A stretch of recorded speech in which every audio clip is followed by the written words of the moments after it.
Welcome in, everybody, on this beautiful Wednesday. I hope y'all are having a wonderful day. That groove was real nice, man. Got me all down in my Barry White register. That was just nice. That might have just been too cool to open up like that. Man, that just set me right on at ease. I hope you all are having a wonderful day. I hope it's beautiful wherever you are in the world. I see y'all in the chat. Hello, Catfish. Hello, My Hassle. All right. Hello, Kyle. What's up, Kyle? Keep the good ideas coming. I love that, RP. Okay. Pragmatic humanist, always stoked to catch the big homie live and in color. I love it. Man, it just took me back to In Living Color. Y'all don't know nothing about that In Living Color. All right. Hi, everyone. Okay, y'all gonna get me reading all of these already. What's up, Kai? What's going on? Greetings, everybody. Greetings. Thank y'all for being here for this Wednesday conversation. This for me, it's noontime conversation. Hello. And today we're going to talk about how do we change people's minds. And this conversation has been fascinating to me ever since last year. And Kyle, if you're still here, you might remember this because it was during a Sunday session. We were doing a Sunday session series called Mind Change, or Change My Mind. And I think like by the time we got into week 2, I was like, man, I think I'm realizing a lot of things about the way people change their minds. It was such an incredible conversation, So I want to kind of pull on some of that today to talk about this because I know just, as things kind of continue to unravel the way that they do, we're always wondering like, man, how do we get people to change their minds, and the other end of that question is not just how do we get them to change their minds. I think the thing we're really asking is how do we get them on our side, right? Which of course in many cases just becomes a false binary because like there's never just two sides. There's so many sides, and then at the end of the day, everybody keeps fighting over who's on whose side. Okay, now that's a weird conversation, but no, this is how it kind of ends up happening. So this has always been fascinating to me. How do people change their minds? How do we change people's minds? How do we get people on our side? When I was a Christian, the language was, how do you win souls? And so, but then when I got into the corporate world and in the sales world, is how do you win people? Yeah, I love that. It's them camps, yeah. How do you win people? And so I just want to go ahead and get down to the nitty gritty is how do we change people's mind? Now, the goal is not to win arguments, dominate debates, embarrass believers, or force ideological conversion. The goal is to cultivate the conditions where people can safely reconsider what they believe, why they believe it, and whether those beliefs still serve reality, well-being, and human flourishing. Now, that's how I ground my approach to this question, or my framework for this question. This is why you've likely heard me say before, I don't really exist to change people's minds. That's not something I'm invested in. I'm not invested in changing people's minds. I'm invested in cultivating space that makes it safe for people to change their minds. There's a difference and there's a reason, right? So, and that's why I say, so for me, when I think of minds changing and changing minds, for me, my focus is not on winning arguments, dominating debates, embarrassing people, or forcing ideological conversion. For me, the goal becomes to cultivate the conditions where people can safely reconsider what they believe, why they believe it, and whether those beliefs still serve reality, well-being, and human flourishing. And I need all three of them to work together. I need that triad. I need that trifecta, that trinity, if you will, triunity, if you're weird. I don't care what you call it.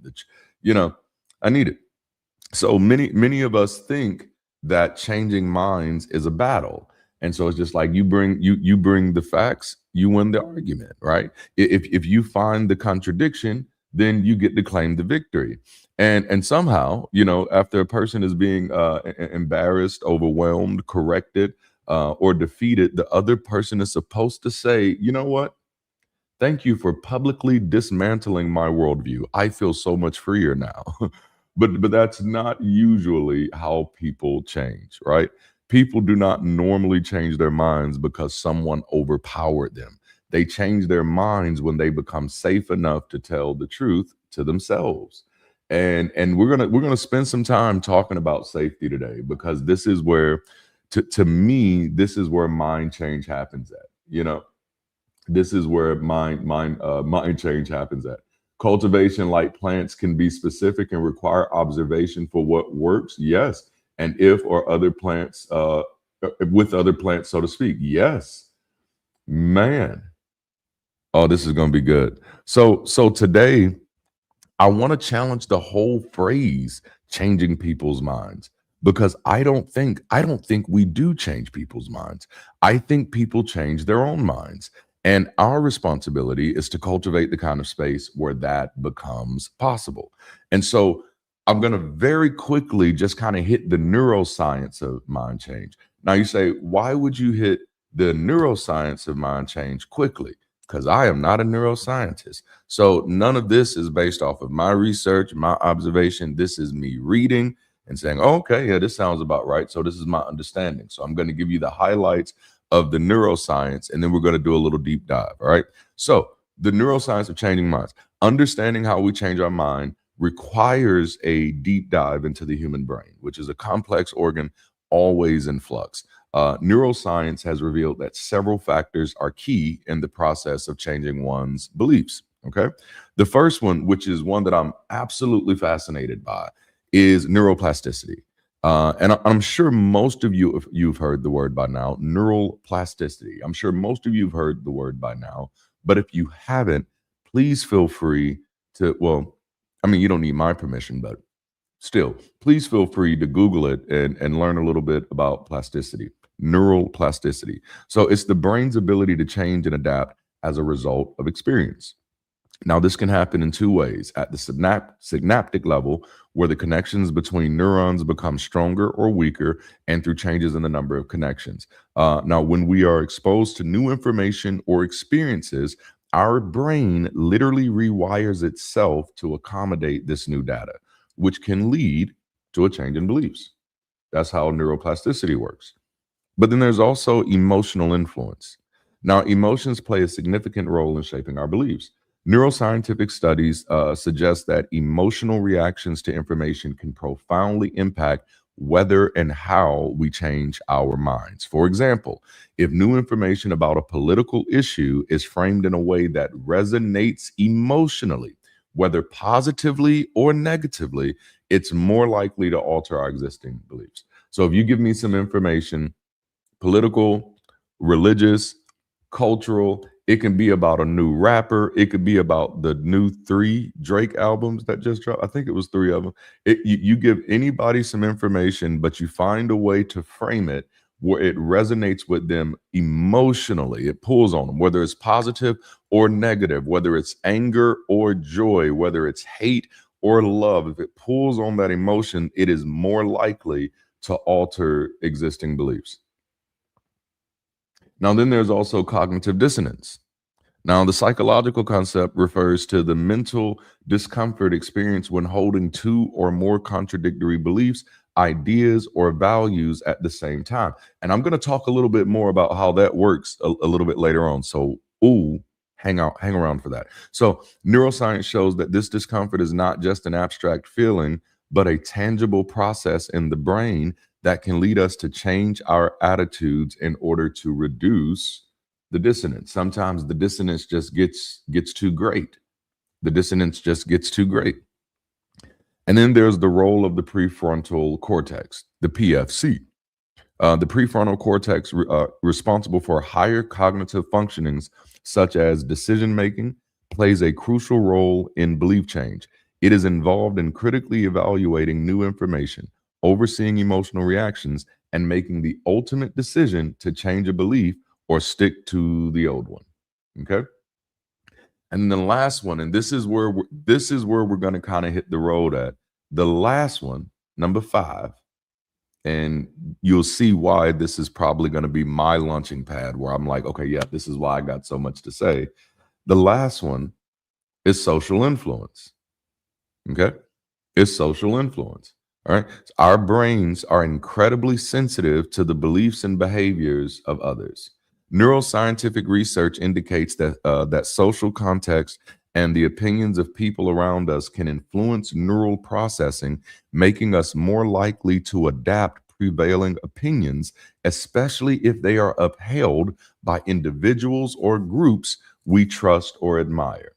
So I think last week I had Boise on with me for a live, and one of the things that we share in common as Black atheists is one of our goals was to normalize atheism. Specifically within the context of the Black community. Why?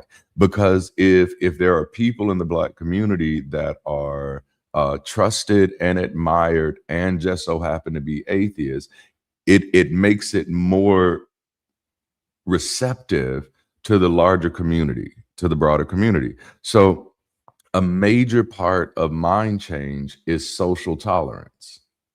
Okay.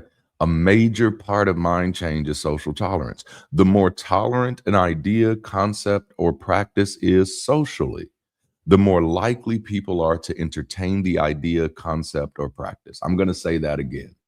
I'm going to say that again. The more tolerant an idea, concept, or practice is socially, the more likely people are to entertain the idea, the concept, or the practice. And an example that I always use, it's a harsh example, it's a crass example, but I'm going to use it. I'm going to use it because it's true. It's a truism. Is booty eating. Booty eating is a prime example of the more tolerant an idea, concept, or practice is socially, the more likely people are to entertain the idea, concept, or practice. When I grew up, if you got called a booty eater, those were fighting words like that. There was never a positive connotation to being called a booty eater or being accused of eating booty. But somewhere in the past, like, I don't know, 15, 20 years, it may be longer. I missed it when it became a thing. I did not get the memo, but all of a sudden it just started showing up in music. It started showing up in television shows. It started popping up all over the world. It started being in conversations on radio and being in conversations on TV. And then now it is something that is quite normalized. It's just like, yeah, there are people who eat booty. So what? See, that the more tolerant an idea, concept, or practice is socially, the more likely people are to entertain the idea, concept, or practice. And social tolerance seems to be cultivated by social visibility, right?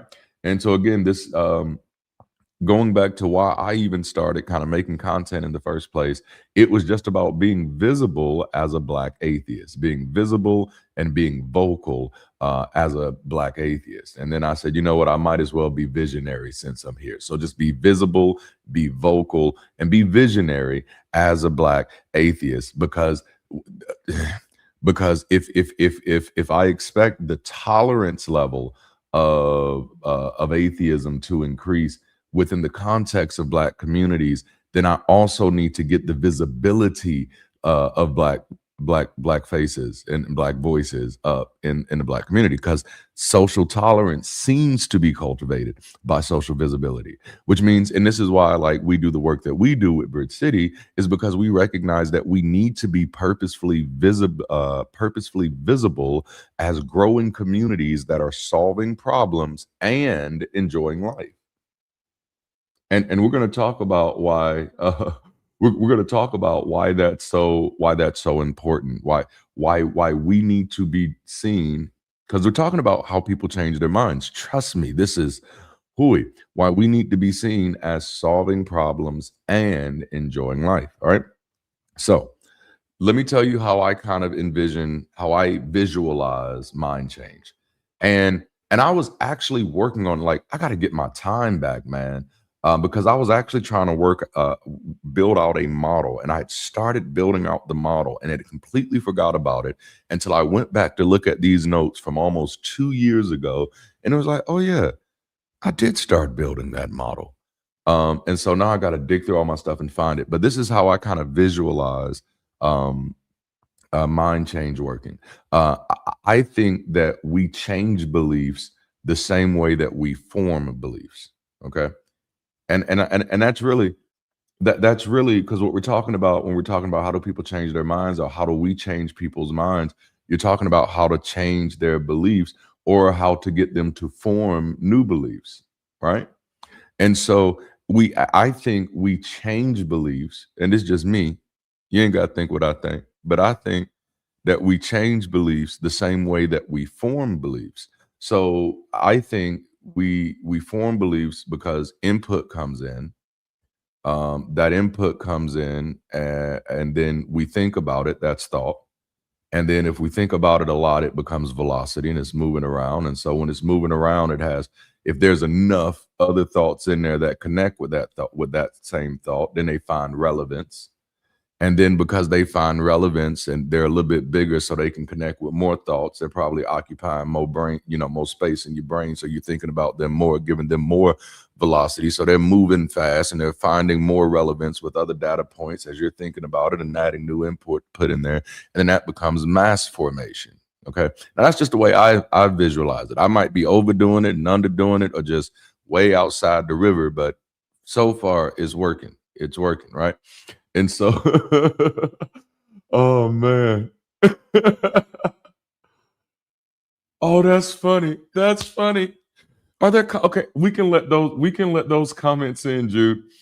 I did that. I started that. I was talking about booty eating, and about how it used to not be popular, and it was actually derogatory to be accused of being a booty eater. But somewhere it became socially tolerant as it became more socially visible. So as people begin to talk about booty eating in songs, I think T-Pain talked about it in one of his songs, and people start, putting it in like in the TV shows. I think people were bleaching their booty holes for this reason as well.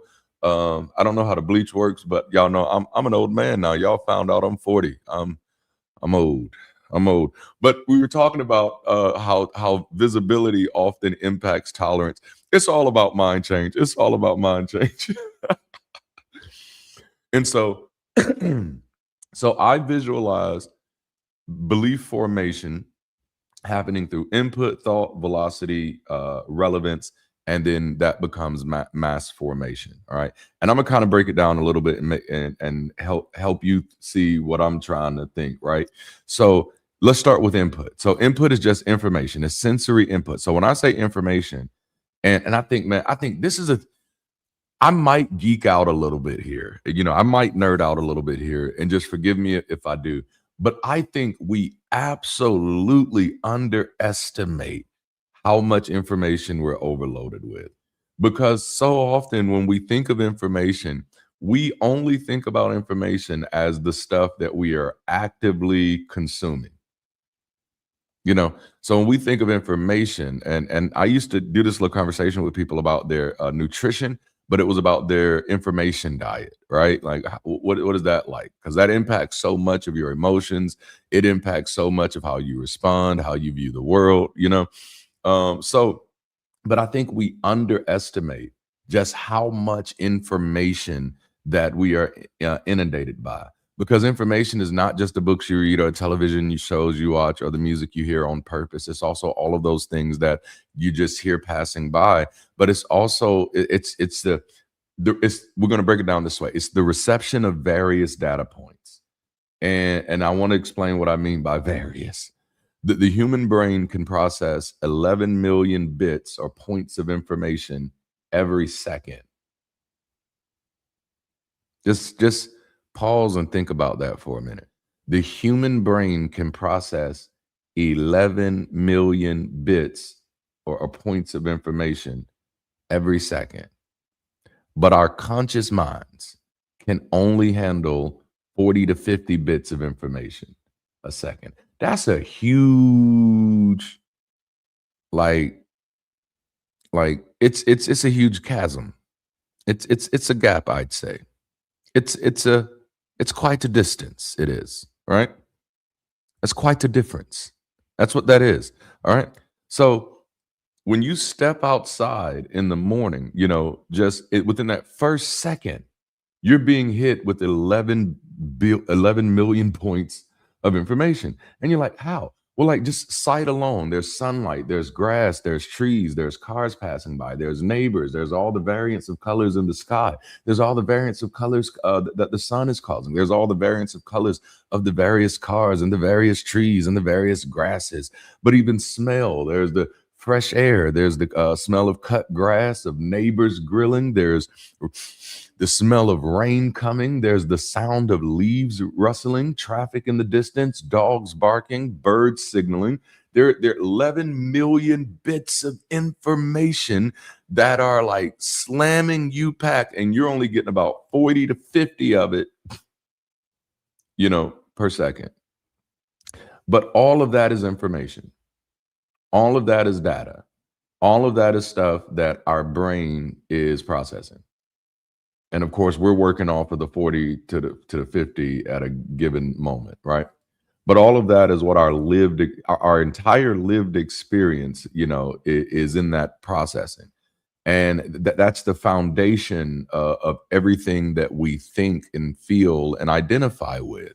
It's what, we are ultimately like. I love using the word generators when talking about humans. Is that like we're walking generators? Like, input comes in and it gets processed in the uniqueness of who we are, and then that becomes our lived experience. That becomes the way that we identify with reality. All right. So we have all of this input coming in. All of that input, some of that input becomes stuff that we think about. So somewhere, not necessarily in the 11 millions, but somewhere in that 40 to 50 bit per second that we're getting, something in that becomes worthy of thinking about to us. It grasps our attention somehow. Somewhere along the road becomes worthy of thinking about, you know? And when you think about that data point, it just helps it move, gives it some move. And so thinking moves the data point. I'm just helping you see how I visualize mind change. All right. And so you think about it. And then the more you think about it, the faster that data point moves, which increases its likelihood of finding other data points within that brain of yours that it can connect to. And I call that relevance. It finds other relevant data points that it connects to. Right.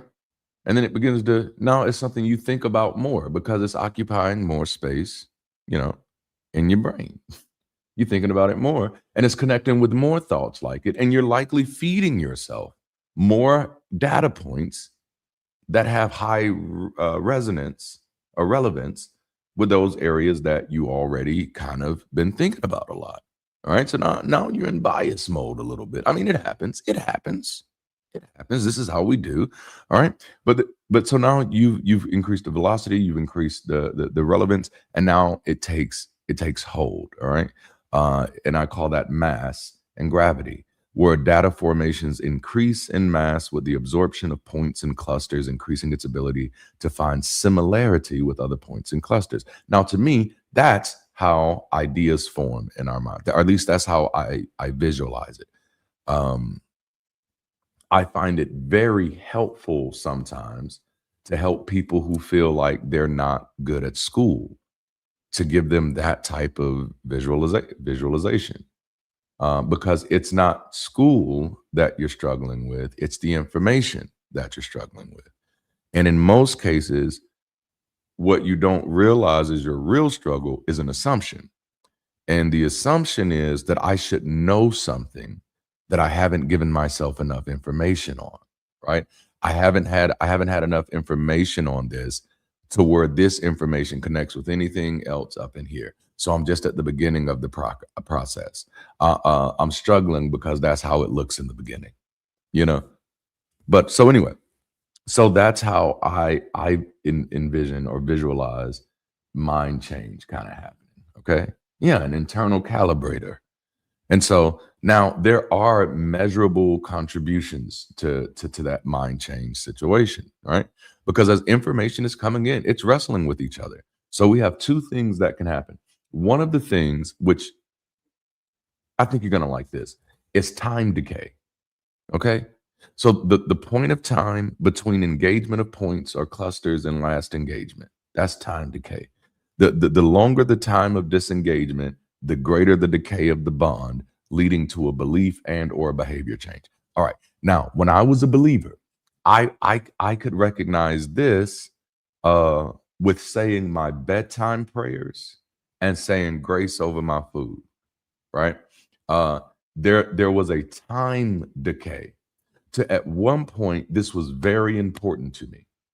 At one point, early on in my belief system, it was very important to say my prayers before I go to bed and to say grace over my food, to bless my food. It was very important. And watch this. It's the this was introduced to me because I kind of represent this as a transition from folk religion to practical theology. It was introduced to me as almost a cultural or even a citizen, yeah, like a civil, a good citizenship thing to do. Good citizens pray before they go to bed and they bless their food. This is the American thing to do, but or just a cultural thing. Black folk thank the Lord now before they go to bed. If you want to wake up in the morning, you better thank him at night. And but in the early days, you get sat down. We said, "Now I lay me down to sleep. I pray the Lord my soul to keep. And if I die before I wake, I pray the Lord my soul to take." I don't know how that doesn't sound like a horror script to anybody else. Like this sounds like the perfect setup for like a horror movie. If you just got a little white girl with blonde hair that's a little pasty just standing out in the woods somewhere with a little doll hanging by her head and she just look at you like this.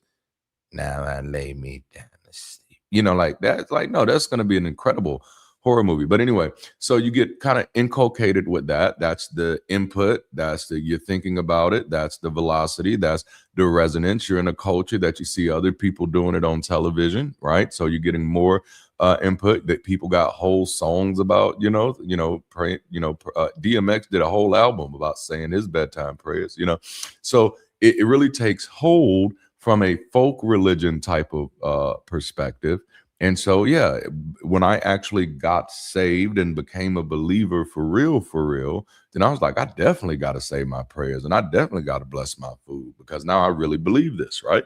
But after a while, as I was transitioning more into Satanism, as I transitioned more into practical theology, is what I call, where I was allowing myself to kind of develop an understanding of Scripture beyond the authority of just of tradition itself, trying to explore why we did what we did. I found less information outside of the traditional construct, less information about anywhere in the Bible about, hey, make sure you say your prayers before you go to bed. Nor did I find anything that was like, hey, I just found like I couldn't really find anything about just making sure you bless your food. It just so the less I thought about it, the less I thought about it, that's the time decay. The less I engaged with the data points around that idea, the less I engaged with the information around that behavior, the less I engage with the information around that belief, eventually I stopped doing it. And I can remember one time, and this is why I was still a believer. While I was still a believer, I can remember one time I was sat down to eat my food and I had put my hands together to pray. And then I looked around like, ain't nobody here. And I started eating. That was an example of time decay. The more time that has passed from actually engaging that, just somewhere subtly. And some of you probably experienced that with all types of things, that there are beliefs that you forgot you had, you know. And then maybe one day somebody says, "Hey, do you still like such and such?" It's like, "Oh no.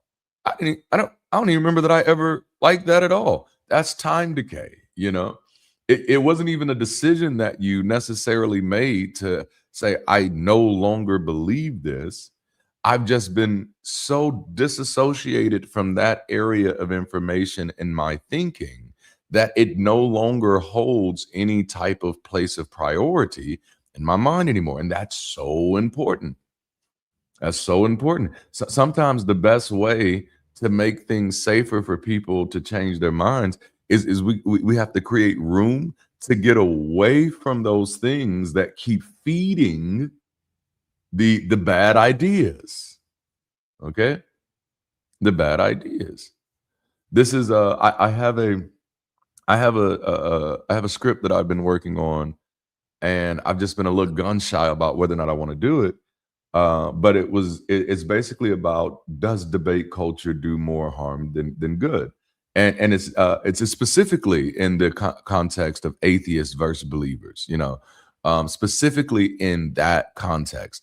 And what I wanted to use as a great point of as a great kind of case study was when Bill Nye agreed to debate Ken Ham. I don't know if I'm saying his name right. Now I grew up on Bill Nye.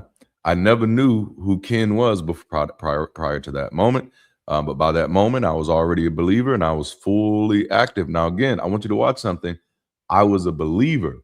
I knew who Bill Nye was. I had no clue who Ken Ham was, which y'all know. If you've watched some of my videos about this kind of conversation before, then you know, like, one of the things I try to throw out there is that, like, hey, these apologists only many of these apologists only have an audience because of atheists, because they're not getting platformed, debating university professors. They're not being platformed, debating scientists, except for in the case of when Bill Nye debated Ken Ham, right? Whatever his name is. I don't know the man's name. I did not know him before that. But I do know that as a believer watching that, who grew up on Bill Nye, respected Bill Nye, loved Bill Nye, I had to watch Bill Nye go against the word of God. And as a believer, I was like, Bill Nye is wrong, bro. He's going against the word of God. And kudos, Mr. Ham, for standing up for the word, even though I don't even believe what Ham was saying.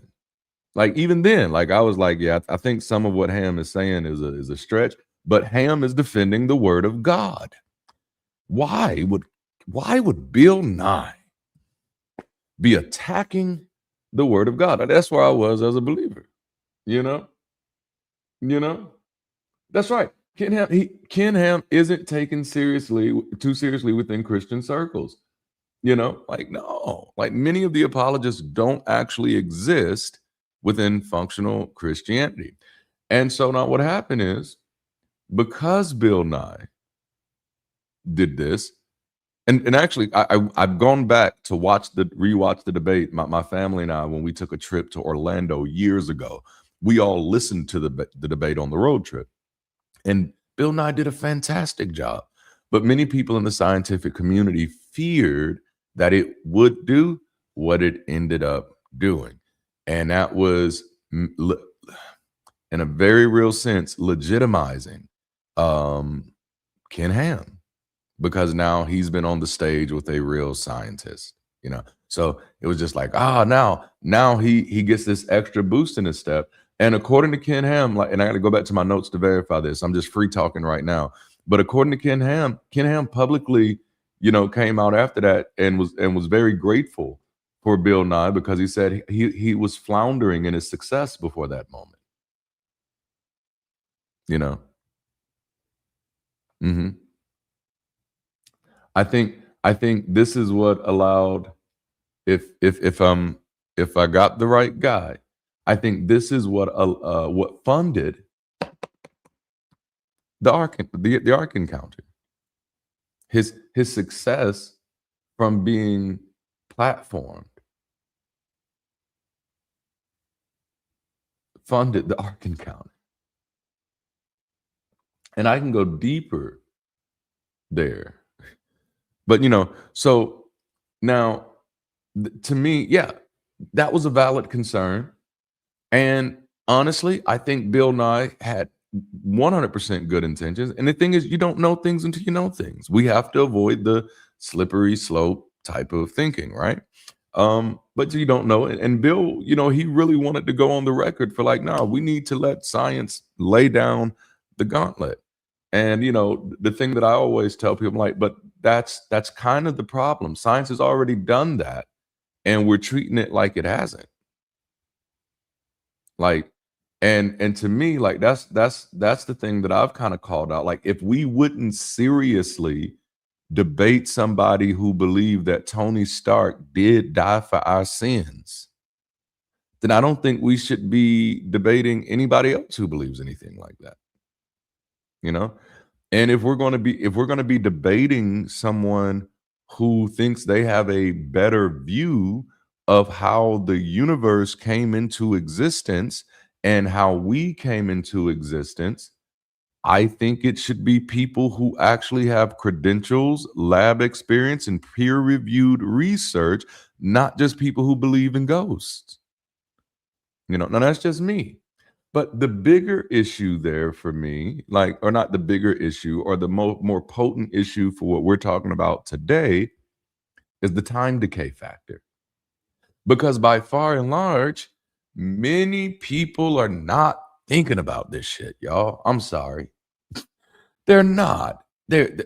By far and large, many people are not thinking about, well, God really did make us out of mud, y'all. That's so cool. No, most people are not thinking about that. Many people aren't really thinking about, it's just so awesome how we evolved as a species. There's some people, but most people are not thinking about these things. And so if the conversation of biblical supremacy keeps being platform, then it kind of allows us to never get that time decay effect. Now just let it fade away from their brains. All right, so that's enough about time decay. The next one is cognitive repulsion. Okay, cognitive repulsion. When data is integrated into a cluster, and that's a node, tree, or a network. That's me nerding out a little bit. Sorry. That contrasts with other previously connected data points or clusters, it creates cognitive repulsion. Now, this is to just kind of make sense of what I think that is for me, that's what happened with the concepts of God and love, right? Like, from the time I got saved and started serving my Lord and Savior, habaneros. So from the time that I got saved and started serving in ministry, uh, God and love existed in the same informational data network. They existed there. God is love. Love is God. Loving, godly. You know what I'm saying? Like, it was that type of thing. Those two words existed in the same informational network. But as I begin to grow, there began to be that dissonance between God and love. Mhm. Because at some point I started giving myself information about love that's not based on scripture. And so now it gives me what I'd say is a wider view of love that now contrasts with God as loving in a way that can't be reconciled, you know, especially for an eternal creature. It's like, oh no, this is problematic. This isn't loving at all. And so eventually it creates cognitive repulsion.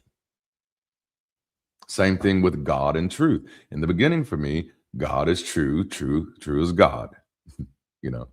But at one point, I got to the point where I was like, um, God is truth. Only the true things are things that will lead to God, type of thing.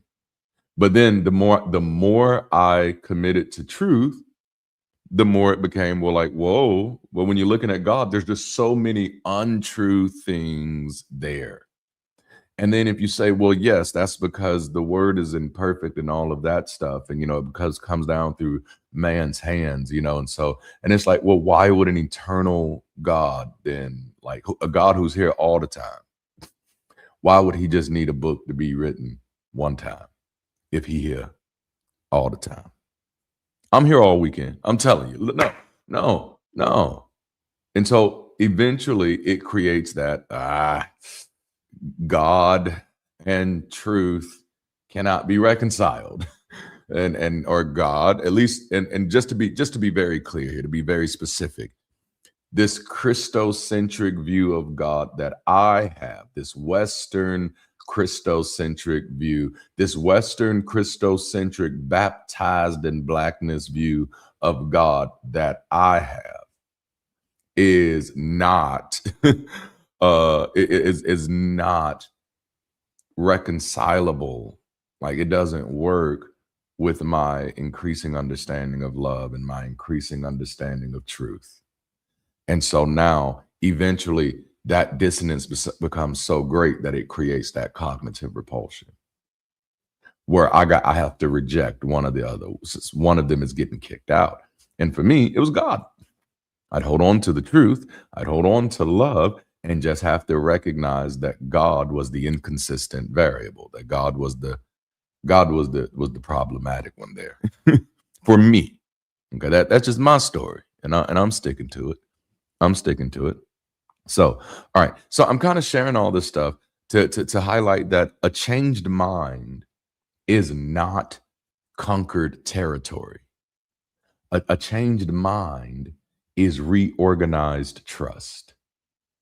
This is what I love about hermeneutics. Hermeneutics is about finding a way to interpret something in a way that other people can get value from it. Okay. A changed mind is not conquered territory. It is reorganized trust. So as long as we're approaching things like, I got to change these people's mind, you're trying to conquer territory.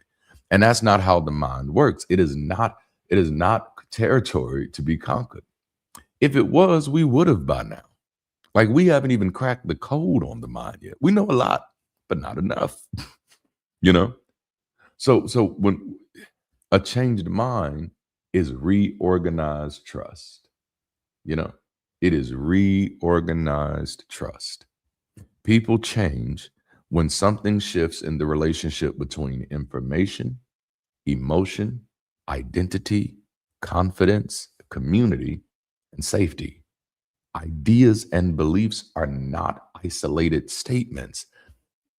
They're these clusters and these trees and these networks of meaning that we've been building our whole lives, that we've been generating and calibrating and oscillating between our, throughout our whole lives. The more mass a belief or ideological network holds, the more gravity it has, and it attracts related ideas, and it resists contradiction, and it organizes identity. So when someone says, I believe in God, they may not be making a claim about the universe. That's ain't everybody. hmm This ain't, yeah. There are some people, when they say, I believe in God, and you say, so you believe God just created everything in the beginning. But for some people, yeah, I absolutely do. For other people, it's like, no, I didn't say all that. That's like the inverse of when you tell somebody, I don't believe in God. And somebody says to you, so you just believe everything just came from nothing. Whoa. Those two things are not the same.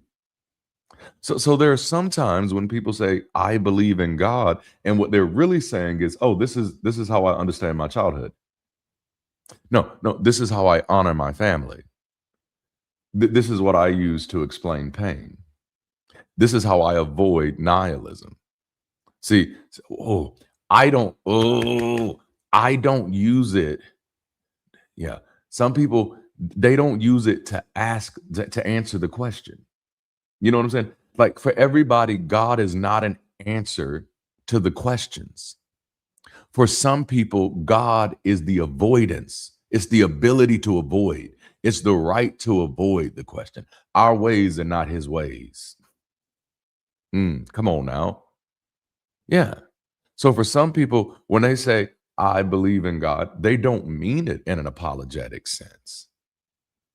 They don't mean it in a truth claim. They mean it in an experiential claim. They mean it in a lived experience. That's a whole, and see, that's the group that we're failing to reach. You're not going to reach them with the truth claims. It's like, you know how like Ray Comfort and what's the other guy, Kirk Cameron? They used to go on the streets and they'd be like, um, if you died today, you know, blah blah blah, and if you ever stole a pencil, then you're damn. What does that make you? A thief? See, I couldn't even make it. I couldn't even make it to the word because like my mind doesn't even work like that anymore. But it's like, no, if you've ever stole one pencil, if you've ever accidentally taken a pencil, a pen from the bank, you're you're a thief worthy of God's judgment and hellfire. And you know, they'd walk up to people on the streets, and according to them, people would really get saved. You know, people would be like, "Oh my goodness, I gotta repent," you know, type of thing. But I will say there's something about the questions that already determines what type of response you're gonna get. And I'm just gonna highlight this. This is a little rabbit trail, and I'll get back here, maybe. But it the moment you're asking the questions, you're already speaking a Christocentric language. And so based on the response of the people you're talking to, you already know if they're Christian or not. They may not be actively living like Christian, but you're not out here convincing atheists. You're not out here convincing Hindus. You're not out here converting other religions that I can't name right now. Sikhs, I had one. Bam. Jains, I had another one. Rastafarians, well, they're still Christocentric, so that don't count. You know, but no, you're actually finding people who already speak your same language, which means they're already enculturated and inculcated to your same type of indoctrination. You know, all right. So that was that. But the whole point is they'd go to certain people and they'd tell them this, and according to them, many people would get saved. But as a person who looks at things a little differently, I'm always wondering like how many people does that not work with? Because like I've been out in these streets for real. I've done stuff like that. And I'm not trying to suggest that higher percentage or lower percentage or anything like that. What I am trying to get people mindful of is that everything doesn't work for everybody. And so, even as a believer, if you would have caught me in one of my backsliding moments and tried to come towards me with that type of approach, it would not have ended well for you. I would not have been one of the ones you would have used in the footage. Y'all I'm like, cut. This ain't going where you. Nah, and as a believer, it would not have worked for me, right?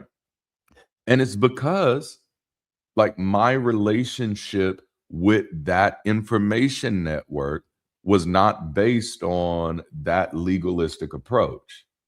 Like to me, that just I don't trust me. There are plenty of things that make the God of the Bible looks like a jerk. Ray Comfort, isn't adding too much to that, but it's like that approach definitely made God look like a jerk. It's just like, dang, like God is really worse at contextual judgment than humans are. So you mean to tell me if somebody accidentally steals a pen from a bank, God is like, nah, bruh, he gotta go off with his head, son. And it's like, dang, that's kind of a jackass. Like, So I would not have responded to that. And I know several other people who would not have responded to that. But in the same token, I do know people who would have.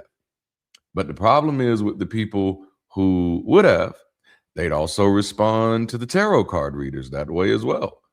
And so those people end up just floating through life, going to a whole bunch of different phases called, they're just eating the same cereal in different boxes. You know what I'm saying? It's like moving from Frosted Flakes to Flaky Whiteys. I don't know what the other ones are called. I don't know. Sugar Flakes, maybe that's what they're called. Sugar. I can't remember. I used to get them. I don't know what they're called. I don't okay. I don't know. I should have chose a different cereal. I should have. But anyway, okay. So, um, the other thing, and this is where I want to introduce two things that don't get talked about when we talk about people changing their mind. And the first one is the confidence spectrum. The second one is going to be the safety spectrum. So just know that's where we're ending up at. Frosted Flakes, yeah. Um, the first one is the confidence spectrum. Okay, so my hypothesis, and it's just mine. Like it's just mine. Like it ain't got to be yours, right? It ain't got to be yours. It's just mine. My hypothesis is that levels of actual confidence, right? And this is I think I can versus measurable capacity. All right. Levels of actual confidence also impacts both the rate and the probability of mind change. And for me, this is measured by a relationship with available data points as opposed to testimony. So again, like measurable capacity versus um, testimony versus I think I can. You know, I think I can do that. No, do you have you wrestled with enough information to be able to to exude confidence in this? You know, but like, and while this concept is still kind of experimental, I think it can be interrogated in conversation. And so, like, I break it down or I kind of frame it in four categories: understanding, knowing, guessing, and trying. And trying being the level of just no confidence. You know, the person is emotionally attached, but informationally unstable, right? And I think we all kind of know people like that. And I don't want to just say, let me rephrase it. I don't want to say we know people like that. What instead I like to say, I think we all know areas in our own lives where we are like that. Okay. Where we are emotionally attached but informationally unstable. Ooh, I think a great area, and this might hit this might hurt a little bit. Okay, I think a great area of this. Damn, I'm thinking of a lot of them right now. But one is politics. I think politics often is an area where many of us can be emotionally attached but informationally unstable, which basically means I don't have enough data points that have connected with each other to create any type of massive understanding of these things in my worldview yet. But I am emotionally attached for good reason. So I'm not saying this is a bad thing. We're talking about this on spectrum of confidence. So we can be emotionally attached to something, but be informationally unstable. We also do this. Let me do one that doesn't hurt as bad. Okay. We also do this with reality television shows and stars. We're emotionally attached. You know, why they doing this? I can't believe they doing this. Oh, I love this for them. You know, all of that emotionally attached, but informationally unstable. The only information you have is the information you see. And that's actually not enough information to form like a good understanding of who they are. It's emotional attachment but informational instability. I like that. And so in those areas, in the areas where we're emotionally attached but informationally unstable, we may change positions quickly, often just depending on the loudest group, trend, or where we place authority, you know? And ah, yeah, where we place authority. Because everybody doesn't place authority in the same place. You know? Dang, I really wanna make that a question. I'm gonna have to make that a whole thing, like, where do you place authority, you know? So in areas that we have the least amount of or just no confidence in, but we have some attachment to, we are vulnerable to the loudest groups. We're vulnerable to the most comfortable trends, and we're vulnerable to just trust the people or the institutions or the culture that we have assigned authority. Where we've said, okay, like, nah, if they doing it, it gotta be okay. If they're saying it, they know what they're talking about, type of thing. And that's what I'm trying to give you enough nuance in this so that we realize that these are areas that we all struggle with. Sometimes I think when we deconstruct, we think we've just won the one ring that rules them all. And it's like, nah, player, you still got a whole lot of more hills to climb. Like, cause life, them hills gonna keep on coming. It's like hills all the way from here. That's what it is. That sounds like a lovely book title. Hills all the way from here.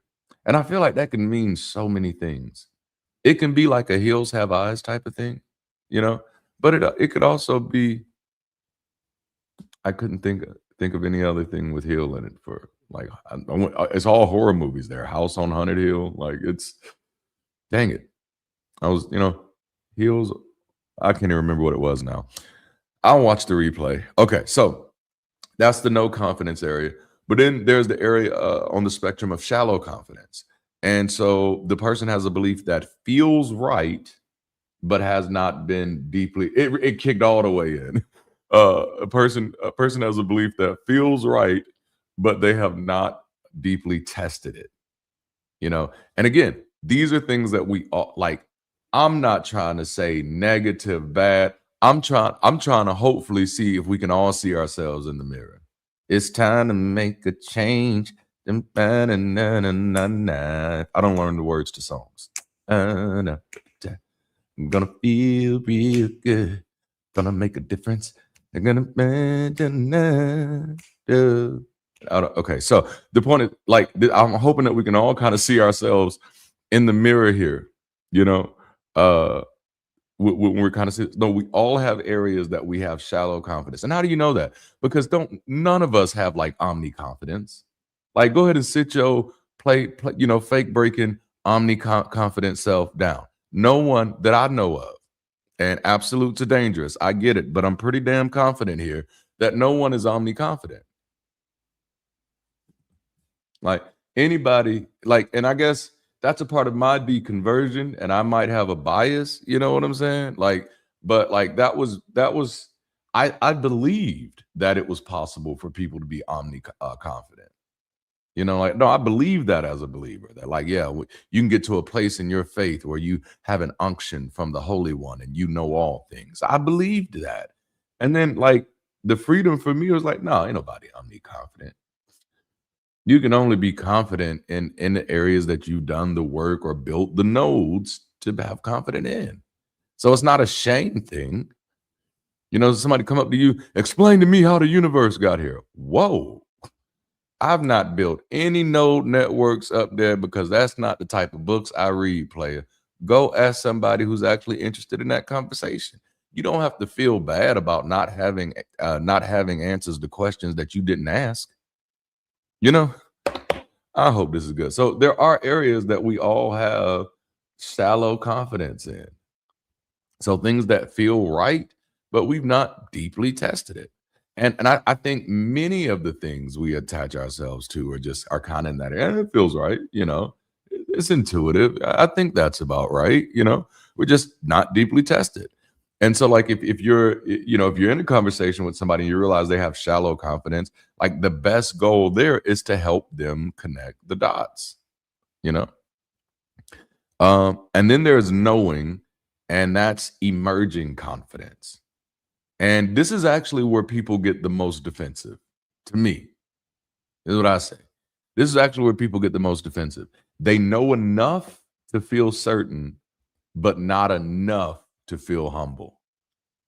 Okay, let me say that again. They know enough to feel certain, but not enough to feel humble. And it's like they've put a lot of thought into this, right? But it's just like life is like a game you've never played before. Okay, here we go. Oh shit, I'm sorry. Life is like a game that you've never played before. Okay. And so I think sometimes the way we approach life is you think you've played it enough to know how this game works. Like back in the day, like you could play Mario enough to eventually like just kind of play it from muscle memory. Life ain't like that. Life is like a game you've never played before, and the levels do not repeat. I don't care how long you pretend like you still 35. The levels do not repeat. They do not. It's like that's right. No answer is final. Like, yes. Like, no. Like you don't like, okay, you think by 30, I got this thing down pat. No. Life just keeps coming. It's like the script just keeps generating, bruh. Like it's there are no really repeats. There are no repeats. So things look familiar sometimes, but like you thought the hole was right here and you jumped too soon and bam, they moved the hole on you because life is like a game you've never played before. And so it's a huge mistake. And we all do it. I don't want to say we all do it, but many of us do it. It is a huge mistake, but we do it. And that is to get a little confidence about something. And this is emerging confidence. Like I know enough about this to feel big. I know enough about this. And number one, you have to know how easy that is. You have to know how easy it is to know enough of something to feel big and still nowhere nearly enough to be qualified to know what the hell you're talking about. Because that's how big the gap is between qualified people talking about it and just people talking about it. It's a huge ass gap. I think the more we begin to interrogate the world around us, the more we begin to realize that we're not heading towards idiocracy. No, y'all are getting this all wrong. We have always been idiocracy. It has been idiocracy the whole damn time. That's what it's been.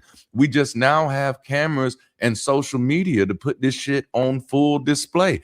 This is what life looked like when your great great great grandmama was out here too. There was just no TikTok to see her foolishness. I'm just saying it's been idiocracy the whole time. We are slowly but surely getting better. But it's just the more we begin to see, the more concerning it becomes. And so if you actually begin to interrogate the world around you,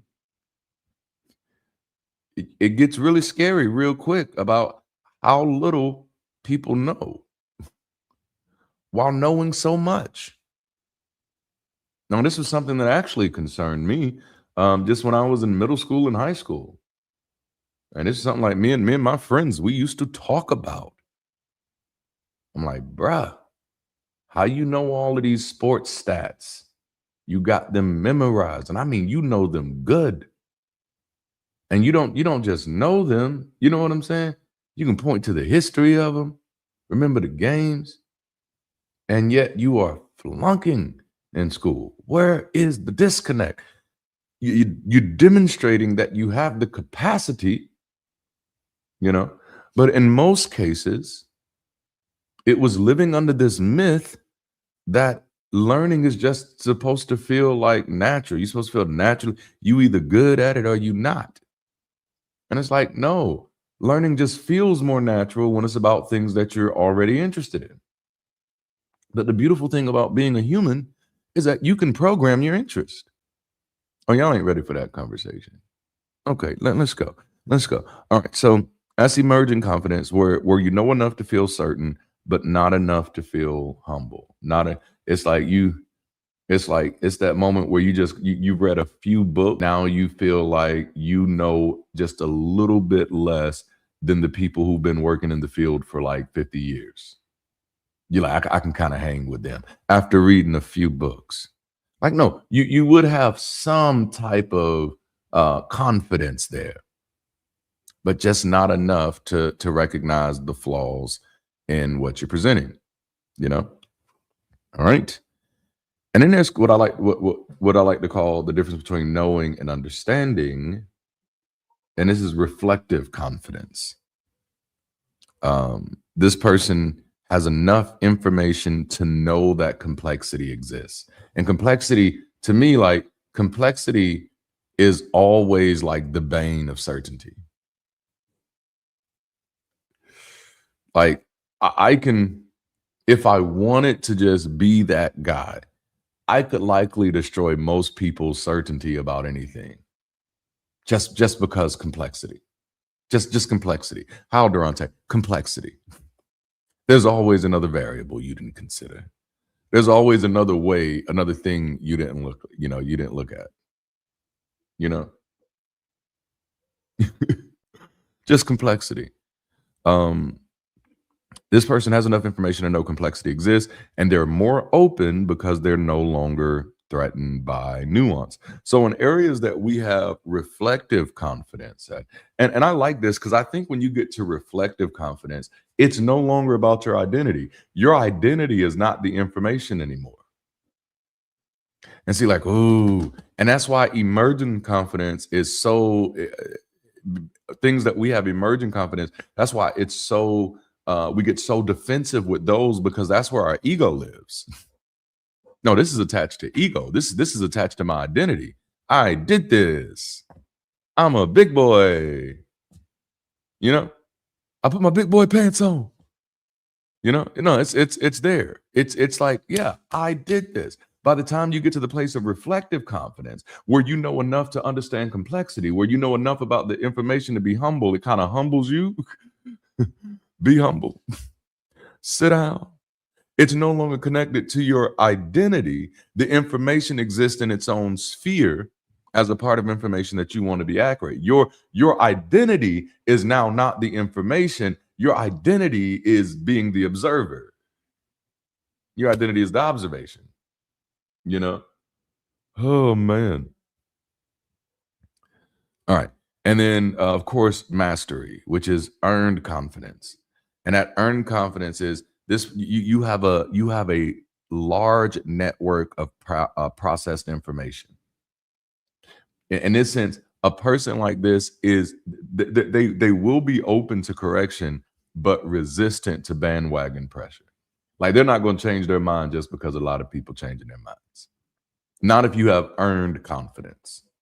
That they're not going to change their minds just because it's a popular thing to do. They're not going to change their minds just because it's the political thing to do. They're not going to change their minds just because other people really, really, really, really think it's a good idea. No, they've earned their confidence, and so they change their minds with new information, not sensationalism.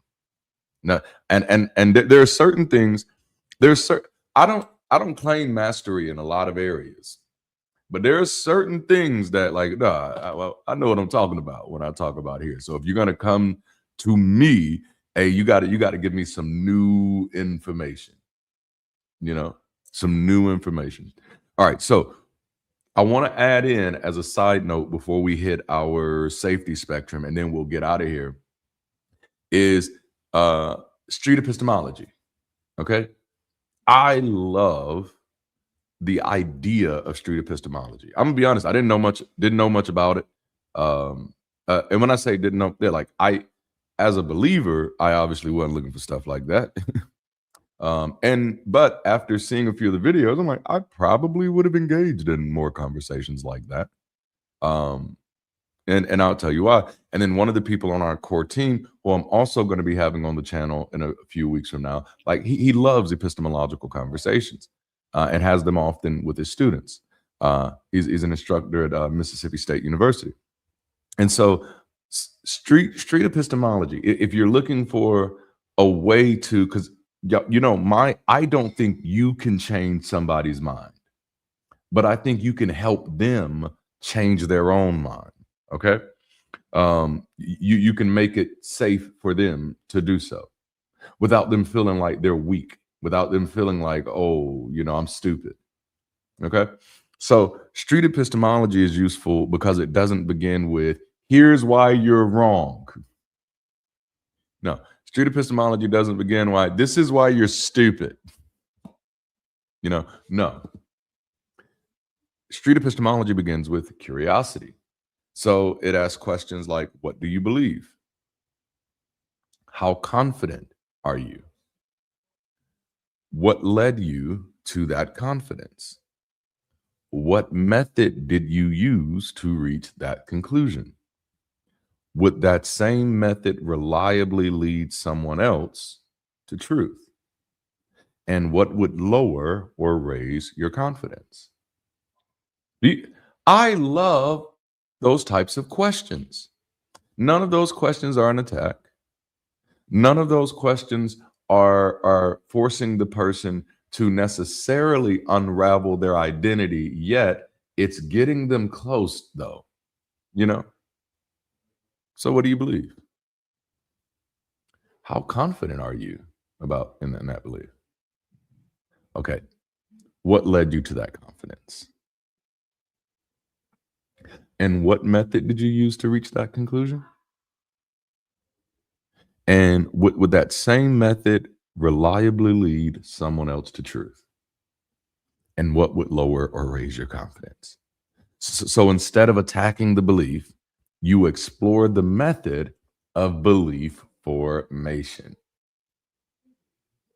See, so street epistemology is not about changing someone's mind in the moment. It's about helping them hear themselves think. And that's such powerful insight. Like if you really want to help people change their minds, it's not your voice they need to hear, it's theirs. They don't need to hear you say it. They don't need to have a conversation with you. You have to find a way to help them have a conversation with themselves.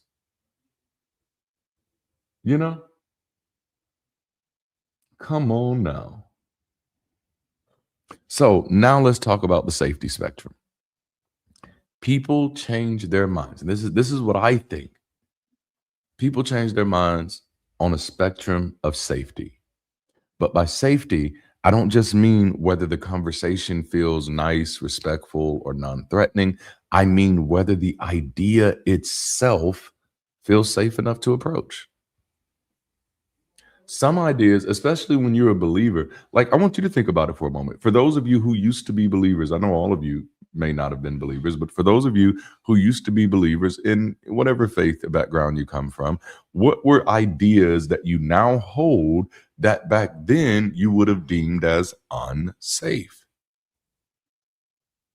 You know, for me, believing that there was no God to me was an idea that was unsafe. It was like, no, if you believe that, you're going to become hateful, you're going to become greedy, you're going to become vengeful.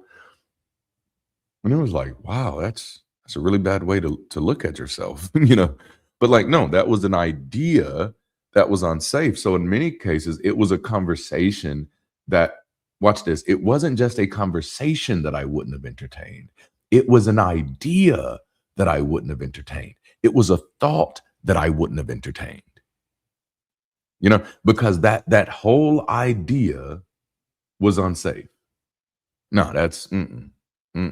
I don't know who I'll be on the other side of that. That don't feel good. I'm scared. You just don't know how bad I am. No, you just don't know. I'm a sinner. I'm a low. Maybe I'm a dog. I'm a mutt. You know, like you just don't know. You just don't. You know, and so it's like that. The idea of Darante becoming an atheist felt unsafe. So it was a thought that I would not have entertained, which therefore decreased the likelihood that I'd ever even be in a situation where I'd have to entertain the conversation.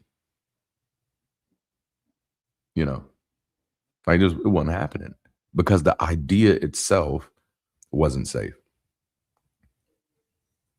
The idea of premarital sex outside of marriage, wasn't a safe idea for me.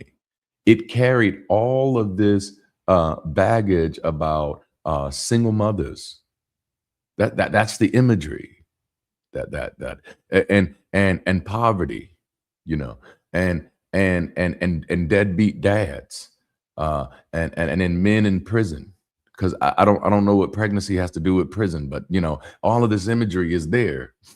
I feel like there's some metaphor there. All of this imagery is there. And so then the idea of people engaging in premarital sex as a good thing for a long time in my life was an unsafe idea.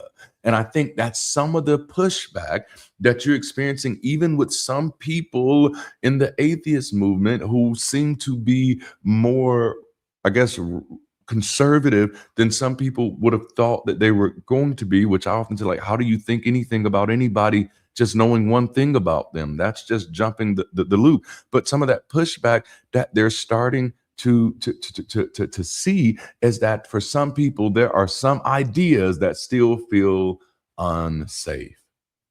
And most of it, in my honest but limited opinion on this one, I think most of it is just a slippery slope fallacy. Right? It's not based on logic, but it's just that's how unsafe ideas often look in our minds. Because for most people, beliefs are not just opinions they carry. Beliefs are a part of the architecture of their identity. They help people explain the world. It helps them locate themselves in reality. It helps them maintain belonging, preserve meaning, and feel secure, which is why I've said and I've stressed the reason I stayed semi silent for 10 years, for a decade, is because I realized that just by immediately coming out, I'm taking away, I might be messing with people's security. And I wasn't nowhere near secure enough to be fucking with people's security. You know what I'm saying? So when we introduce a competing idea, we're not merely offering new information. We're often asking someone to reconsider something that has functioned as shelter. Can you imagine that? Can you fathom that? Can you sit in the nuance of that? That for you, it's as simple as is this factual or nah? That for you now, because you're on the other side, it's as simple as is this truth or nah? But for some people, it's like this has functioned as shelter. And before, I'm gonna take you there. And before you lift up yo high nose, say, well, nobody should be doing that. You can say nobody should or shouldn't be doing anything. We're talking about reality, because it's the same type of thing when someone stays in a relationship with someone that loves them but doesn't love them the right way. Man, I'm talking good. And it's like, well, why are you still staying here? Because this functions as shelter. Yeah. So that means that competing ideas has to become the competing idea has to become safer than the currently held idea. That's where the magic happens at, in my mind. The competing idea has to become safer than the currently held idea. Okay, so the unsafe idea for me for a long time was atheism. That's a no. If Darante is an atheism, he gonna be a dog. He's a mutt. No, Durante is good. But you've heard believers say this. You've heard believers say, "Oh man, if I don't have God, man, I'd be out here doing that." Yeah, I was like, nah. Being an atheist is unsafe. That's an unsafe idea. I'm not entertaining it. I'm not entertaining it. But at some point in my journey, the idea of being an atheist was becoming more safe than identifying as a Christian, than the idea of remaining a Christian. At some point, and that does not mean that atheism actually became a safer idea. It could just mean that Christianity became an unsafe identity. Oh my goodness. Oh man. Yes. Dang it. I have not been in this chat like I used to, y'all. I'm sorry. I got zoned in today. I got in the zone. Man, that absolutely tracks. Because I drifted away from belief after I got tired of trying to justify and excuse the behavior of clergy. Yes. That becomes that old idea becomes unsafe. And if you think about it, that's not necessarily a new phenomenon for us. You can likely go back through high school and think about going through different things. You could have friend groups that you were really close to at one point. These are my BFFs. These are my dudes for life, you know? And then at some point, something about the friend group is just like, ooh. And eventually that split happens. It's that same type of process, you know? So the competing idea has to become safer than the currently held idea, not merely more logical, not just more factual, not just intellectually impressive, but safer. Okay? Because people don't usually abandon a belief just because another idea is technically better. As a Christian, Buddhism sounded technically better, but getting out of hell was a safe bet. Like just trying to stay away from the hell part. You know what I'm saying? See, Buddhism sounded like technically better, you know what I'm saying? But I didn't know if it could protect me from hell. Habanero. Just trying to make it make sense. I'm just trying to make it make sense. So they abandon a belief when the old idea no longer feels safe enough to live in, and the new idea becomes safe enough to move towards. And again, that safe enough doesn't actually mean that the new thing has to be idealistic, romanticized, or unrealistic. And like I right now of sound mind, you would never see me jumping out of a window of a building, like never. Like that's foolishness, you know. And I'm not even just talking about like suicide stuff. I'm talking about you can just see me doing it for fun either. You know how some people are just like risk takers and they just like they gotta have that adrenaline rush. I'm good, bruh. Like I ain't gotta do none of that. No, Durante, you're gonna have a cord on. That's okay. I wasn't gonna do it with or without a cord. There's no world where I'm gonna be jumping out of any buildings, right? Just no world. Because why? That is unsafe. That's an unsafe idea for me. That is completely unsafe. Okay. And there's nothing about, for the most part, that makes that safer. Not for me. Well, we got a trampoline down here. No. Well, we got a soft landing pad. No. We're going to give you some wings and crab legs when you get off. Maybe. Hello. But no, there's nothing about it that makes it safe. Nothing about what's outside that window has to change to get me to change my mind. Something about the building has to change. Okay. So right now, I would never jump out of a building. I'm saying it. Sound mind. If anybody say he jumped, they're lying. All right. So let's just get that on record right now. Let's get that on record just in case. Okay. Today is May 20th. Dang it. The day after Malcolm King's Malcolm King. The day after Malcolm X's birthday. Indeed. I ain't jumping out no buildings. Okay. All right. In order to get me to jump out of a building, there's nothing you could do to make me jumping out of a building more attractive. What has to change to get me to want to jump out that building is not something about outside, it's something about the building. Okay. If the building is on fire, if there's mustard gas in the building or some type of toxin or poisonous stuff that can kill me, then the building is no longer safe. And so then jumping out of a building, something that I am absolutely terrified of doing, jumping out of a building becomes a safer bet.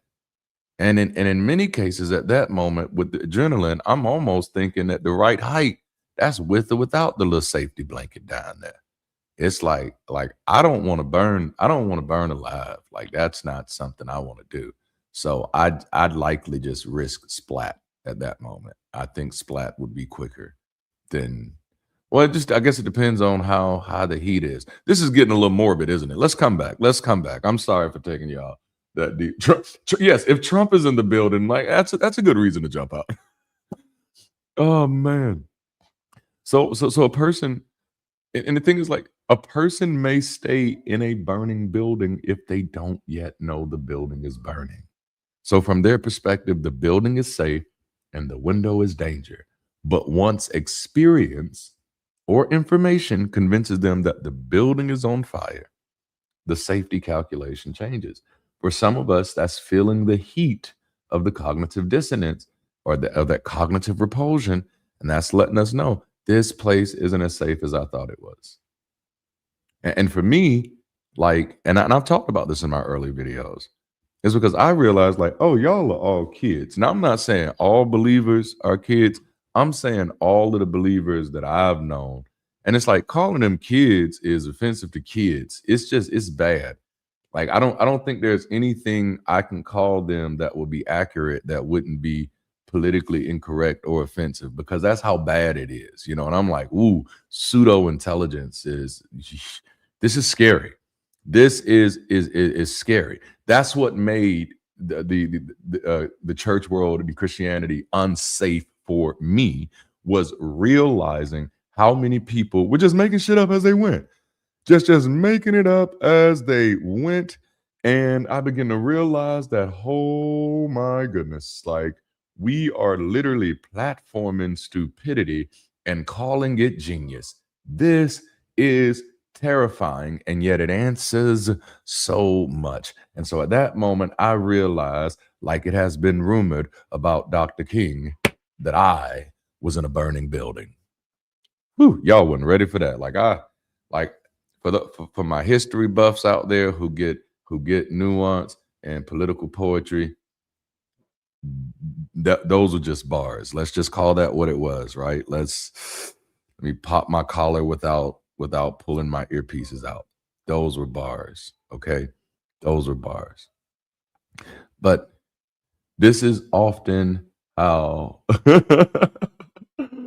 this is often how mind change works. The new idea doesn't win because it's new. It wins because the old idea loses its safety and the new idea becomes a more secure place to stand. The same is true when someone is teaching someone how to swim. How many of you got kids? And how many of you taught your kids how to swim? And how many of you had kids who were terrified when they first learned how to swim? It's not fun. But you know what? Teaching that kid how to teaching someone who is afraid of water how to swim is a great metaphor for trying to change somebody's mind. It's a great metaphor to try to change somebody's mind. So I got 4 kids, y'all. I got 4 kids, and I've taught them all how to swim, and it scared me. You know, they were scared and I was scared. Except for that one, the youngest son. Like he just wasn't scared of nothing. I remember flipping him over in his float, and I'm like, "Oh, snap." And he just came back up laughing. I was like, "Ah, you special." Yes, indeed. All right. But if you think about teaching someone how to swim who's afraid to swim, it's an excellent metaphor for trying to change somebody's mind. You know, because a lot of times the way we approach it is really like just trying to throw them in the water, and they're terrified of the water, and you're wondering why they resent you when you do it. You're like, I'm trying to have this conversation with you to save your life. You trying to save my life by throwing me in the deep end? Help me understand, bro. That's why they resent you, because that's what it feels like for them. To a swimmer, water may feel freeing. To a non-swimmer, water may feel like death. You can't effectively teach someone to swim while ignoring the fact that their body experiences the water as unsafe. Okay? Sit with that for a moment. You can't effectively teach somebody how to swim if their body experiences the water as unsafe. What you're dealing with now is a reflex that is kicking in to save their lives. Okay? So I want you to think about that if that's how mind change works. And just if I'm right, I may not be right, y'all. This is not lab tested. This is observational. But if I'm right, and ideas exist in our minds on a spectrum of safety, of safe and not safe. And the idea that you want somebody to entertain is an idea that in that person's brain exists in as unsafe, then that is equivalent as being put in a position, like put in an ocean and you don't know how to swim. That's the feeling they get when they think of that idea. And so then you trying to just put them in that conversation, their body is experiencing that conversation as unsafe. New information is like water to many people. To those already comfortable with it, it feels refreshing. Yes. But to those who do not know how to move in it, it feels like drowning. And it's like, if you love me, why would you be trying to drown me? And like, if any of you've ever taught your kids how to swim, you've probably had this moment before where they're looking at, why are you doing this to me? I don't gotta learn how to swim, okay? We live in Alabama, like nah. But that's what you because it's scary. It's like forcing somebody who's terrified of heights on a roller coaster. It's like, oh dang, this is hostage and this is harmful. This is harmful. We're actually creating trauma sometimes. I'm not saying all the times, but I think if we'd be honest, for those of us who've tried to change people's mind, if you've tried to change people's mind and you run up into that area where you realize, oh, this is very not cool for them, this is unsafe for them, but you kept going anyway, I'm pretty sure you realize afterwards, like, oh, this just created trauma. Probably for both of y'all at that moment. Because now you trying, I just don't know why they that stupid. Because you're not an expert on personalities. You're not an expert on human development. You're not an expert on people. Like, I think we do have to stop using our incredulity against people. You see how I threw it in there? No. Well, I just can't believe. There's a lot of things you just can't believe. Get over it. To quote Neil deGrasse Tyson, the universe is under no obligation to make any sense to you. You're only going to understand the things that you're actually trying to understand. You know? And you got to be honest with yourself, like, oh, I don't understand it because I don't actually want to understand it. I'm just annoyed by it. No, be honest enough to say that. Be honest enough to say that. You know? Okay. So the work is not simply to throw people into deeper information. The work is to help them develop enough trust, skill, exposure, and confidence to realize that they can survive in the water. All right. So let's walk through some levels on this. Unsafe, like this idea threatens me. That's how atheism existed in my world for a long time. That's how a lot of conservative ideas got protected in my world for a long time. This is the stage where competing ideas, they feel dangerous. The person may not only feel socially threatened by the conversation, they may feel existentially threatened by the implications of the idea itself, as it was with me and atheism. In this stage, the current belief still feels like the safest building available. Even if there is smoke in the hallway, the window still looks far more dangerous than the room. And this is why people defend beliefs that are harming them, because from the inside, the belief may still feel safer than the unknown alternative, right? This is also why people side with power, because not siding with power is unsafe. Is this too much, y'all? You ever wonder when you look at a situation, he's like, why would the people just be siding with why would they be just keep siding with the people who are causing abuse? Why would they be siding with the people who just keep slandering people? Why would they just keep siding with the people who won't let the victim speak? Why would they just keep siding with the people who keep trying to silence other people? I'm talking about the president. Maybe. I'm talking about power. I'm like, well, why would people do this? Because the alternative is unsafe. And those are things that I look for. I look at how people weaponize loyalty. I look for how people weaponize language. I look for the old, what do you call it? The carrot and the stick type of stuff. I look for it. Oh man. Okay. All right. So um dang, that explains so much. Okay. So a Christian may not only be defending Christianity because they think it's true. A person may not only be thinking defending an idea because they think it's true.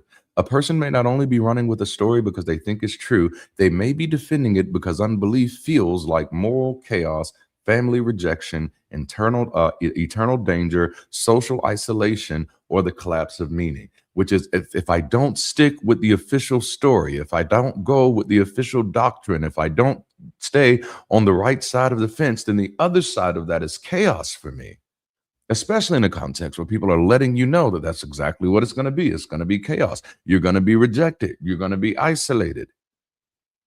Your life will have no more meaning.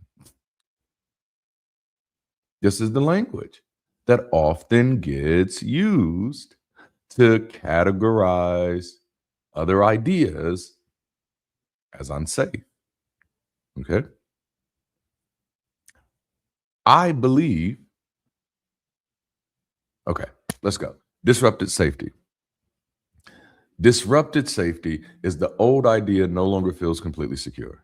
Okay, so this is where the fire alarm starts going off. The person may still live inside the old belief, but they're beginning to notice smoke and they're beginning to notice that, hey, something no longer fits. And so maybe the doctrine doesn't match their moral intuition. Maybe the community's behavior contradicts its claims. After a while, I had to admit that I had been a part of enough churches and enough church organizations. I had worked with enough pastors. I had worked in enough ministries to realize that, oh, this doesn't work anywhere. So at one point it's just like, well, you just didn't believe the right way. You just didn't go to the right church. You didn't, no, this doesn't work anywhere. Nowhere that this is supposed to work are people behaving any differently than they behave. So this is not some type of special place. That's what I began to realize, that my safety was being disrupted. The illusion was breaking. This is not a safe place. We're saying the Holy Spirit can keep you, but he ain't keeping nobody. And then by this time, I'm looking behind the curtains enough to understand how the mechanics work, and I'm like, whoa, there's some real mechanics that are working here, and it's not the mechanics that are being messaged, type of thing. So this no longer became a safe place, or maybe the Bible begins to look more human than divine. It's like, and then you said, is somebody manipulating me? You get that. Some people get that feeling. You go through the point of which, like, wait a minute. Especially as a black man in the South, I could see why white people would want me to believe this was true. You go through that. Maybe their lived experience has outgrown the explanation they inherited. Well, after meeting a few gay people, they just like people. They know different than other people. And that's the stage of cognitive dissonance. The old belief still feels familiar, but no longer feels fully safe. And so this stage matters because people don't usually move toward a competing idea until the current idea becomes unstable. The building has to become questionable before the window becomes considerable. And I will say that's one of the things that I am proud of people for now is we're getting really good at making sure that the window is starting to look attractive. And that's just being honest about the building being on fire. I don't know who started the fire, but the building is definitely on fire. There's smoke, right? There's comparatively safe. The new idea is becoming less dangerous. This is where the competing idea becomes approachable. It may not feel true yet, it may not feel comfortable yet, but it no longer feels immediately unsafe. Okay. This is like booty eating, going right back to booty eating. Okay. Like that's an idea for me. I feel comparatively safe with this idea. This idea is less dangerous for me. It doesn't feel like something that people really do. Like I'm like, y'all just playing, right? And it doesn't feel comfortable for me yet. But it's not something where I'm just like, ew, yucky. No, no, it's comparatively safe. Like do what you do. There's some other jokes there, but I'm gonna leave that one alone because you gotta go down the childish hole to make the jokes that I wanted to make there. And I don't mind doing that because I grew up on Bebe's Kids, so y'all ain't ready. All right, so but comparatively safe, like this is the swimming lesson stage. The person is not ready to dive into the deep end, but they may be willing to put their feet in the water, you know? And so this stage requires patience. And just let me just give that word like patience for a moment, right? That's a word that we all need to be reminded of. This is why I don't necessarily get mad when anybody tells me anything about anybody. Watch this, all right? Um, Anybody can tell me anything about anybody. I don't necessarily, almost anything, I think. I don't necessarily respond with any type of vi- oh, I can't find the word I'm looking for. Vitriol. Like I don't respond like, oh, I can't believe this. What? No, because I kind of have patience. And that patience just comes from seeing a lot of ugliness in life, but it also comes from I no longer believe that there's a perfect world with a, heavenly father, orchestrating things on people's behalf, and nor do I just believe that people are inherently just helpful and wonderful human beings. Um and so kind of like the word of the day has been like things exist on a spectrum.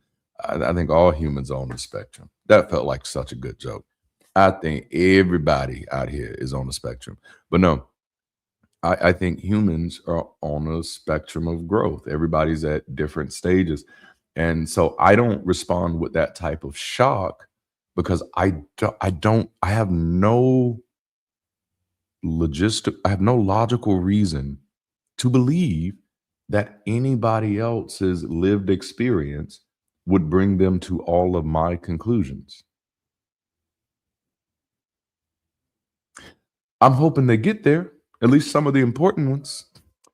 Like all of the ones on human rights, it would be nice if people can get there fast. It would be so nice. But unfortunately, for me thinking that it should just already be there, to me, that would be a symptom of magical thinking. I got no logical reason to think that it's going to happen that way, not with everything that I understand about societal development, not with everything I understand about evolutionary sociology. It's just not how it works. We're all on our own types of different journeys, and this is why, again, I say I don't exist to change anybody's mind. That's not even something I'm interested in doing. If someone sits at a park and puts the sign up and says, "Come change my mind," I'm walking right past that bench. I said bench, you know, like I'm not interested in that conversation. I'm not interested in changing anybody's mind because, from my humble perspective, that's not even really how mind change works. If your mind changes during the conversation, it's because you changed your mind. I ain't got that type of magic. This isn't no abracadabra. I say the right words and then you say, "Oh, my mind has been changed. I've been delivered." You know, that's not how that works. So no. Um so if you move too fast, if you move too fast, the new idea becomes threatening again. If you mock the old belief too aggressively, the person may retreat back into it because familiar danger often feels safer than unfamiliar freedom. So the key, at least, in my little humble hypothesis, in my little humble hypothesis, the key is to make the new idea livable, not just arguable. Livable. Okay. can can I live in this new idea? Can I live? That's a song too. That's a song too. All right. And then for transfer of safety, and this is the actual mid-change zone, okay? The person doesn't simply reject the old idea, they transfer their sense of security. The old belief becomes the burning building, the new idea becomes the window, the ladder, the open air, the water, and the water they know how to move through, okay? So, like, for me, as far as, like, religion, and I only say religion, superstition, and anything it's attached to me, that's the burning building. And I like because I like to look for the roots of things. And so when I hear superstitious thinking, I'm just like, ah, no, I'm not really into that. Because for me, just like atheism used to be on the spectrum of unsafe, now superstitious thinking, that's just really unsafe for me. It's really unsafe for me. It sounds like it sounds like Jack and the Beanstalk type of stuff. Mhm. Sound like snake oil, you know? So I don't so those are the things that I kinda stay away from now because it seems unsafe for me. Um, so this is where mind change becomes identity change, and that's why it can't be rushed.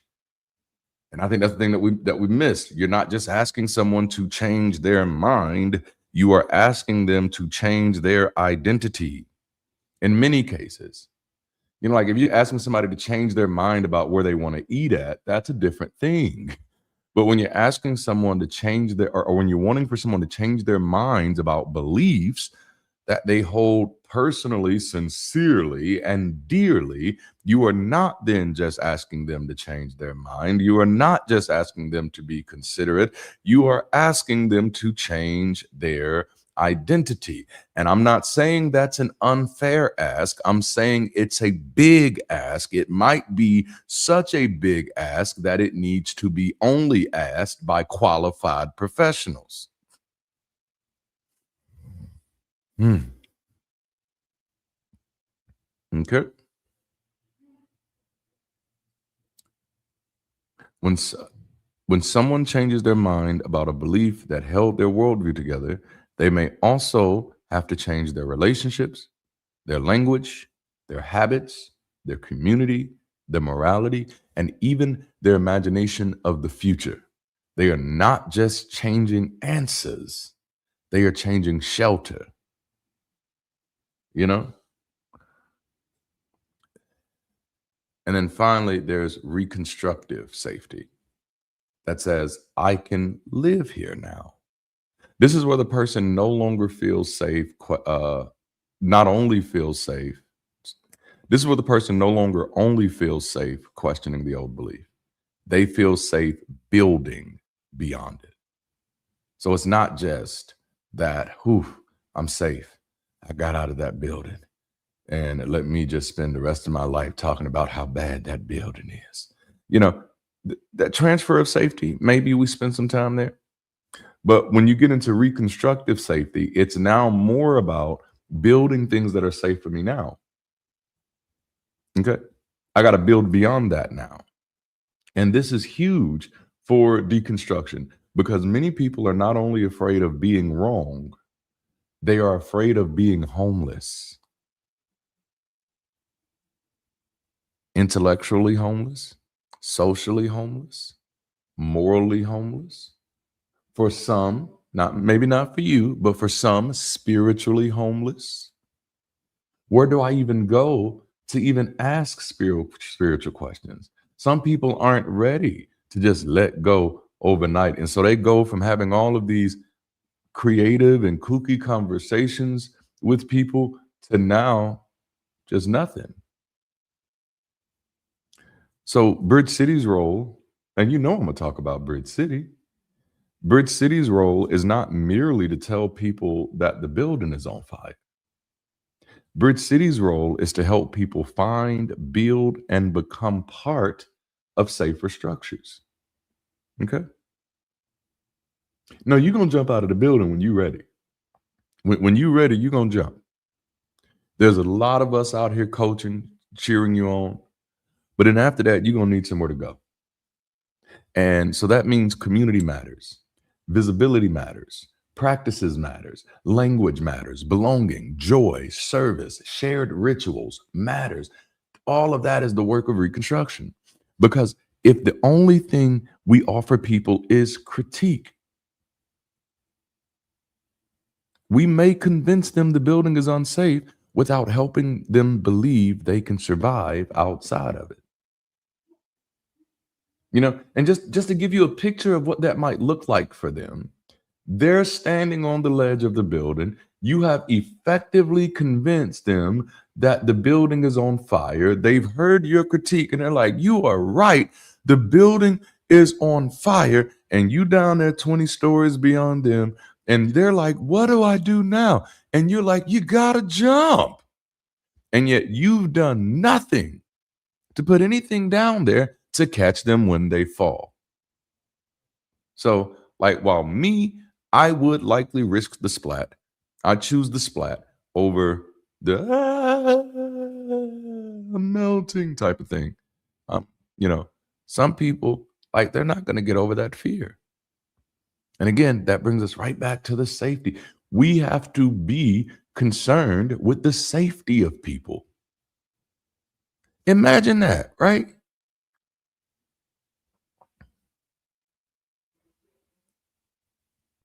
If the only thing we're offering is critique without helping people survive outside of the burning building, then that is not liberation.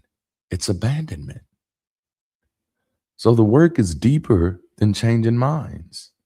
The work is cultivating environments where better ideas become safer to consider, safer to test, safer to inhabit, and safer to build a life around. That's how we make a difference. Or let me put it this way, that's how we make mass difference.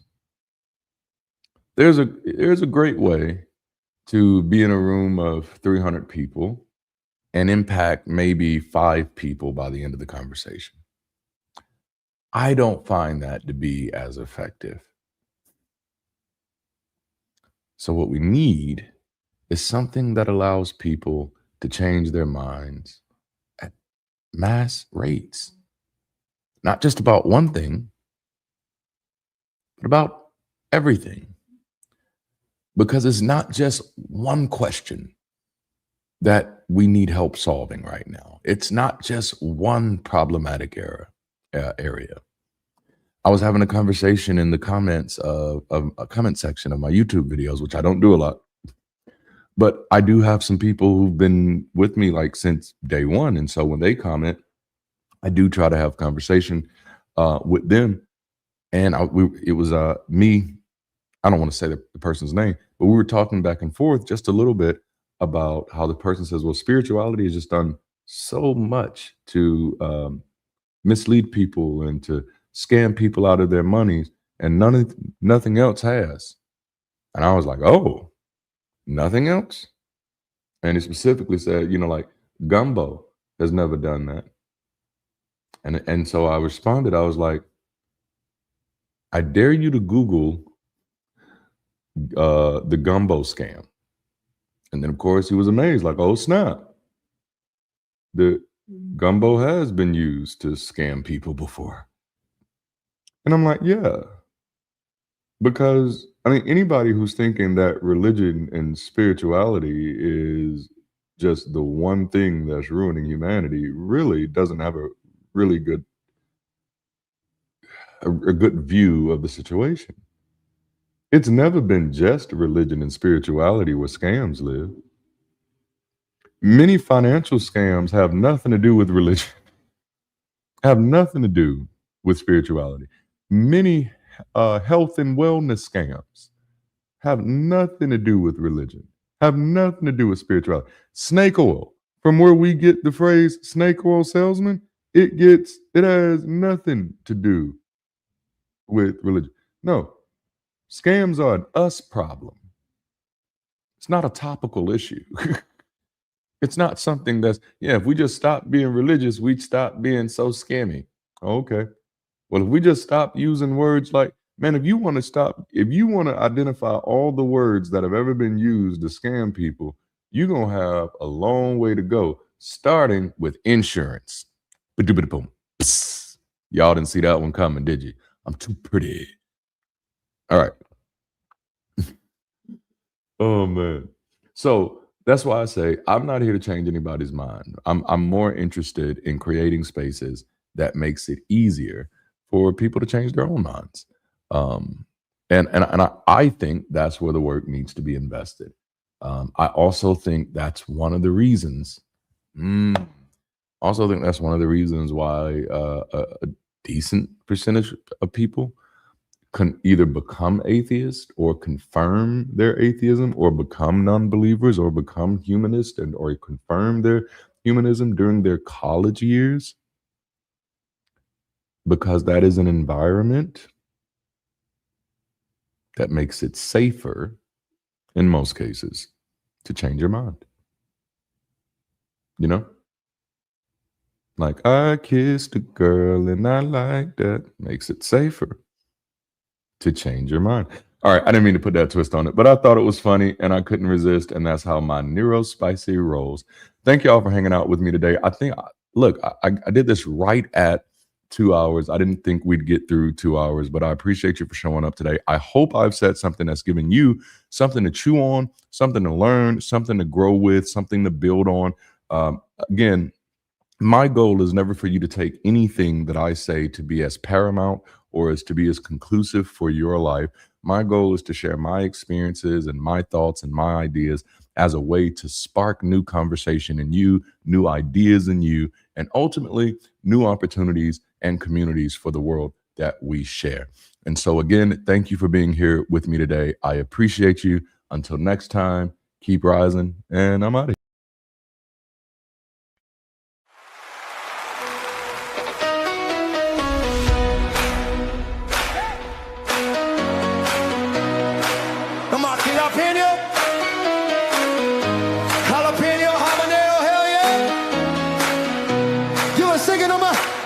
Jalapeno habanero, hell yeah. Jalapeno habanero, hell yeah. Jalapeno habanero, hell yeah. Jalapeno habanero, hell yeah. We can make it over anything when we focus on our liberty.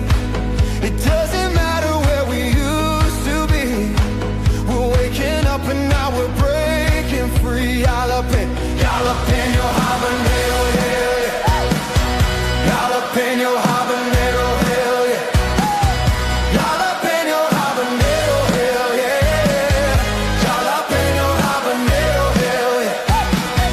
We can make it over anything when we focus on our liberty. It doesn't matter where we used to be. We're waking up and now we're breaking free. Jalapeno habanero, hell yeah.